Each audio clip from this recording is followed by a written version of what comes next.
Hello dear friends, स्वागत है आपका अपने यूट्यूब चैनल एसडी एजुकेशन पर।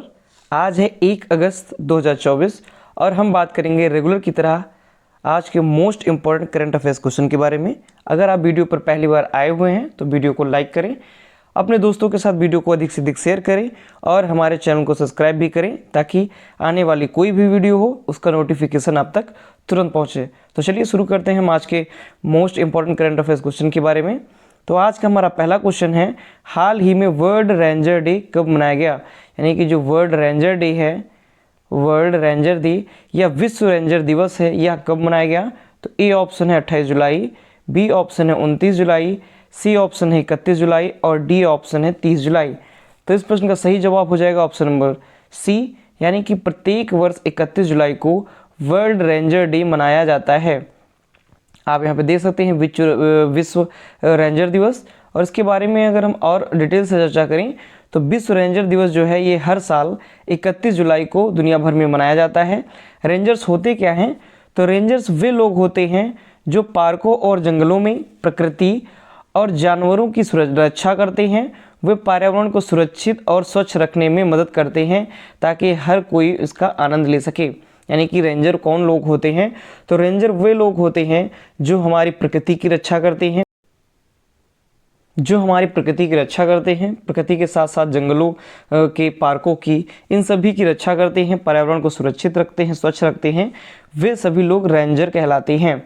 बात करें तो सर 1992 में इंटरनेशनल रेंजर फेडरेशन की स्थापना हुई थी। यानी कि जो इंटरनेशनल रेंजर फेडरेशन है यानी कि IRF, इसकी स्थापना कब हुई थी? तो इसकी स्थापना 1992 में हुई थी।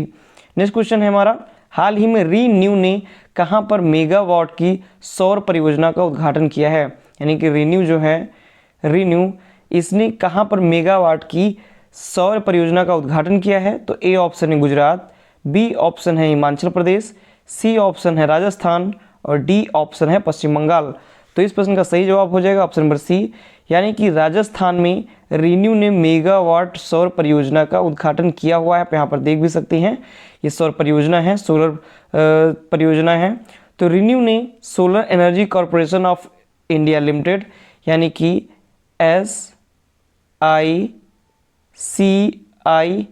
SECI solar energy corporation of India limited के साथ 600 मेगावाट बिजली खरीद समझौते के हिस्से के रूप में 400 मेगावाट की सौर परियोजना का उद्घाटन किया है। यानी कि इन्होंने 600 मेगावाट खरीदने के लिए समझौता किया हुआ है, जिसके तहत 400 मेगावाट की सौर परियोजना का उद्घाटन किया गया है। इसका उद्देश्य क्या है? इसका उद्देश्य है अगले 25 वर्षों के लिए स्वच्छ ऊर्जा पैदा करना।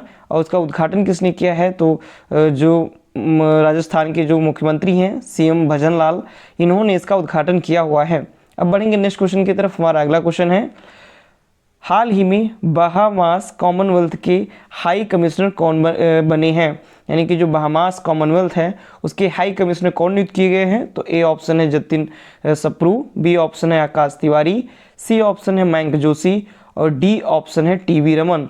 तो इस प्रश्न का सही जवाब है ऑप्शन नंबर सी, यानी कि जो मयंक जोशी हैं ये बहामास कॉमनवेल्थ के हाई कमिश्नर नियुक्त किए गए हैं या हाई कमिश्नर बने हुए हैं।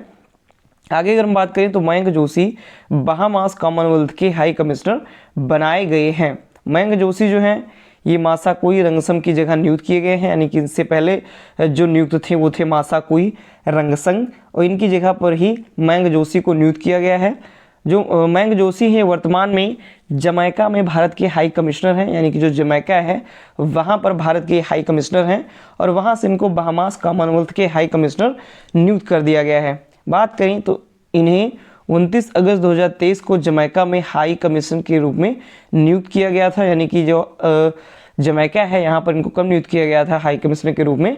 तो 29 अगस्त 2023 को इनको नियुक्त किया गया था। वे 2020 में टोक्यो में भारतीय दूतावास में डिप्टी चीफ ऑफ मिशन के रूप में भी काम कर चुके हैं।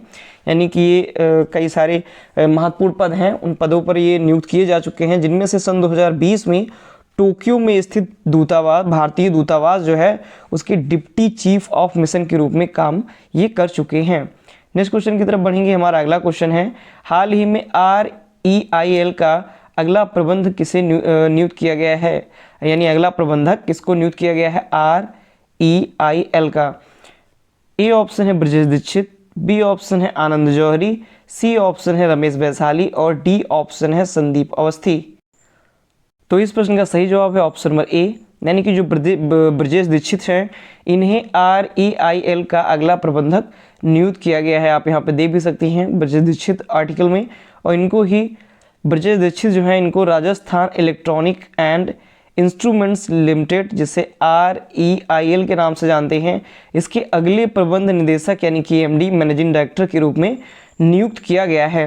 वर्तमान में ये भारतीय रेलवे में कार्यकारी निदेशक यानी डिपो और मशीनरी के कार्यकारी निदेशक के पद पर कार्यरत हैं। कहाँ पर? भारतीय रेलवे के अंतर्गत। आगे बात करें तो REIL के जो प्रबंध निदेशक के रूप में जो ब्रजेश दीक्षित हैं, ये कंपनी के मुख्य कार्यकारी अधिकारी भी होंगे, यानी कि इसके रूप में ये कंपनी के जो मुख्य कार्यकारी अधिकारी हैं वो भी ब्रजेश दीक्षित ही नियुक्त किए जाएंगे। बढ़ेंगे नेक्स्ट क्वेश्चन की तरफ। हमारा अगला क्वेश्चन है, हाल ही में भारत के राष्ट्रीय भवन में स्थित दरबार हाल का नाम क्या किया गया है? यानी कि जो राष्ट्रपति भवन में एक भवन है दरबार हाल है, इसका नाम बदलकर कौन सा नाम रखा गया है? तो ए ऑप्शन है पूर्वोदय, बी ऑप्शन है गणतंत्र मंडप, सी ऑप्शन है विजय स्तंभ और डी ऑप्शन है भारत मंडल। तो इस प्रश्न का सही जवाब है ऑप्शन नंबर बी, यानी कि गणतंत्र मंडप नाम बदलकर किसका रखा गया है? दरबार हाल का नाम बदल करके गणतंत्र मंडप कर दिया गया है। आगे अगर हम बात करें तो केंद्र सरकार ने राष्ट्रपति भवन की दो अहम जगहों, जिनमें से दरबार हाल और अशोक हाल हैं, इनके भी नाम बदले गए हैं। दरबार हाल को गणतंत्र मंडप और अशोक हाल को अशोक मंडप के रूप में नामित कर दिया गया है, यानी कि इनका नाम ये रखा गया है। बात करें अगर दरबार हाल की, तो जो दरबार हाल है यहाँ पर नेशनल अवार्ड दिए जाने जैसे अहम समारोह और उत्सव आयोजित किए जाते हैं, यानी कि जो भी अवार्ड वितरित किए जाते हैं राष्ट्रपति के द्वारा, तो वो दरबार हाल में ही वितरित किए जाते हैं। और अब इसका नाम बदल करके गणतंत्र मंडप कर दिया गया है और अशोक हॉल का नाम बदल करके अशोक मंडप किया गया है। बढ़ेंगे नेक्स्ट क्वेश्चन की तरफ। हमारा अगला क्वेश्चन है, हाल ही में भारतीय सेना ने कहाँ बहुराष्ट्रीय सैन्य अभ्यास खान क्वेस्ट में भाग लिया? यानी कि जो भारतीय सेना है ये कहाँ पर आयोजित बहुराष्ट्रीय सैन्य अभ्यास खान क्वेस्ट में भाग लिया हुआ है? तो ए ऑप्शन है यूक्रेन, बी ऑप्शन है सिंगापुर, सी ऑप्शन है मंगोलिया और डी ऑप्शन है भूटान। तो इस प्रश्न का सही जवाब है ऑप्शन नंबर सी, यानी मंगोलिया में भारतीय सेना ने बहुराष्ट्रीय सैन्य अभ्यास खान क्वेस्ट में भाग लिया है। आप यहाँ पे आर्टिकल में देख भी सकते हैं, Indian army departs for multinational exercise Khan quest 2024, और ये कहाँ पर हुआ है? तो ये हुआ है मंगोलिया में। वहीं पर भारत की जो सेना है वह भी वहाँ पर पहुँची हुई है। नेक्स्ट क्वेश्चन की अगर हम बात करें तो हाल ही में अश्विनी वैष्णव ने कहाँ भारत के 500वें सामुदायिक रेडियो स्टेशन का उद्घाटन किया है? यानी कि जो अश्विनी वैष्णव जी हैं इन्होंने कहाँ पर भारत के 500वें सामुदायिक रेडियो स्टेशन का उद्घाटन किया है? तो ए ऑप्शन है अमरावती, बी ऑप्शन है आइजोल, सी ऑप्शन है चेन्नई और डी ऑप्शन है लेह। तो इस प्रश्न का सही जवाब है ऑप्शन नंबर बी, यानी कि आइजोल में अश्विनी वैष्णव ने भारत के 500वें सामुदायिक रेडियो स्टेशन का उद्घाटन किया है। आर्टिकल में आप देख भी सकते हैं, 10th national community radio award and inauguration of 500 community radio station in India. यानी कि जो अश्विनी वैष्णव हैं इन्होंने आइजोल में भारत के 500वें सामुदायिक रेडियो स्टेशन का उद्घाटन किया हुआ है। आगे बात करें, नाम क्या रखा गया है? अपना रेडियो 90.0 FM, यानी कि 90.0 FM इसका नाम है। अपना रेडियो 90.0 FM इसका पूरा नाम है।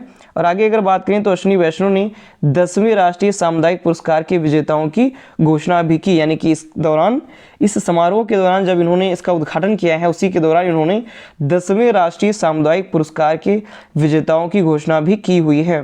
नेक्स्ट क्वेश्चन की तरफ बढ़ेंगे तो हाल ही में किसे चोलामंडल इन्वेस्टमेंट एंड फाइनेंस का MD नियुक्त किया गया है? यानी कि कौन है जिन्हें चोलामंडल इन्वेस्टमेंट एंड फाइनेंस का MD नियुक्त किया गया? तो ए ऑप्शन है रविंद्र कुमार, बी ऑप्शन है दिलीप माथुर, सी ऑप्शन है राजीव रंजन और डी ऑप्शन है विष्णु प्रभाकर। तो इस प्रश्न का सही जवाब है ऑप्शन नंबर ए, यानी कि रविंद्र कुमार को चोलामंडल इन्वेस्टमेंट एंड फाइनेंस का MD नियुक्त किया गया है। आगे हम बात करें तो रविंद्र कुमार जो हैं इनको चोलामंडलम इन्वेस्टमेंट एंड फाइनेंस का MD नियुक्त किया गया है। इनका जो कार्यकाल है वह 7 अक्टूबर से शुरू होगा और अगले 5 वर्षों तक इनका कार्यकाल रहेगा। वर्तमान में कार्यकारी निदेशक के रूप में ये कार्यरत हैं। कुंडू ने कंपनी के AUM को वित्त वर्ष 20 में 67,000 करोड़ रुपए से 2024 में 1,53,000 करोड़ रुपए तक बढ़ाने का महत्वपूर्ण भूमिका निभाई है। यानी कि ये जो कंपनी है भारत में वर्तमान कार्यकारी निदेशक के रूप में ये कार्यरत हैं। और कुंडू ने कंपनी के AUM को, जो AUM है उसके जो वित्तीय वर्ष 2020 में 67,000 करोड़ रुपए से वित्त वर्ष 2024 में 1,53,000 करोड़ रुपए तक बढ़ाने की महत्वपूर्ण भूमिका निभाई हुई है। नेक्स्ट क्वेश्चन की तरफ बढ़ेंगे। हाल ही में किस राज्य सरकार ने अग्निवीरों को 10% आरक्षण देने की घोषणा की है? तो ये ऑप्शन है हिमाचल प्रदेश, बी ऑप्शन है केरल, सी ऑप्शन है राजस्थान और डी ऑप्शन है पश्चिम बंगाल। तो इस प्रश्न का सही जवाब हो जाएगा ऑप्शन नंबर सी, यानी कि राजस्थान ने भी हाल ही में अग्निवीरों को 10% आरक्षण देने की घोषणा की है। आगे अगर हम बात करें तो राजस्थान में अग्निवीरों को 10% आरक्षण मिलेगा और कारगिल विजय दिवस पर यह 5 राज्यों ने की 10% आरक्षण देने की घोषणा, यानी कि राजस्थान के अलावा अन्य राज्य हैं 5 राज्य जिन्होंने 10% आरक्षण जो है वो देने की घोषणा की हुई है अग्निवीरों को। बात करें राजस्थान के अलावा और कौन कौन से राज्य हैं, तो उत्तर प्रदेश में पुलिस सेवा और PSC, मध्य प्रदेश में पुलिस और सशस्त्र बल, छत्तीसगढ़ में पुलिस और वन रक्षक भर्ती, उड़ीसा में पुलिस भर्ती और उत्तराखंड में सरकारी नौकरियों में 10% आरक्षण दिया जाएगा अग्निवीरों को। यानी कि ये राज्य हैं और उन राज्यों में ये जो पोस्ट हैं इन पोस्ट पर 10% आरक्षण जो है वो अग्निवीरों को दिया जाएगा। बढ़ेंगे नेक्स्ट क्वेश्चन की तरफ। तो हमारा आज का लास्ट क्वेश्चन है, हाल ही में भारत की एकीकृत कृषि निर्यात सेवा कहाँ शुरू की जाएगी? तो ए ऑप्शन है कोलकाता, बी ऑप्शन है लखनऊ, सी ऑप्शन है भोपाल और डी ऑप्शन है मुंबई। तो इस प्रश्न का सही जवाब है ऑप्शन नंबर डी, यानी कि मुंबई में भारत की एकीकृत कृषि निर्यात सेवा शुरू की जाएगी।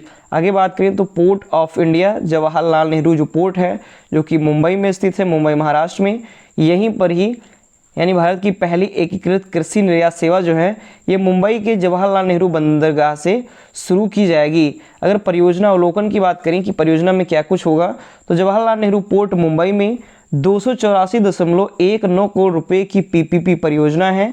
कृषि लॉजिस्टिक को बढ़ाने के लिए, अकुशलता को कम करने और उत्पादक की सेल्फ लाइफ बढ़ाने के लिए 67,422 वर्ग मीटर में यह फैली हुई होगी और इन सभी जो सुविधाएं हैं उनको प्रदान किया जाएगा। आगे बात करें लाभ क्या होगा, तो किसानों को इसके द्वारा सशक्त बनाया जाएगा, रोजगार जो है वो सृजित किए जाएंगे, बेहतर मूल्य निर्धारण और निर्यात क्षमता को बढ़ावा दिया जाएगा। इस परियोजना का उद्देश्य क्या है, तो इस परियोजना का उद्देश्य है विकास का, ग्रामीण विकास का समर्थन करना और भविष्य की बुनियादी ढांचों पहलों के लिए एक मिसाल कायम करना। तो ये थे आज के हमारे most important current affairs questions, जो कि अगर क्वेश्चन आपको पसंद आते हैं तो प्लीज़ वीडियो को लाइक करें, अपने दोस्तों के साथ अधिक से अधिक शेयर करें और हमारे चैनल को सब्सक्राइब भी करें। धन्यवाद।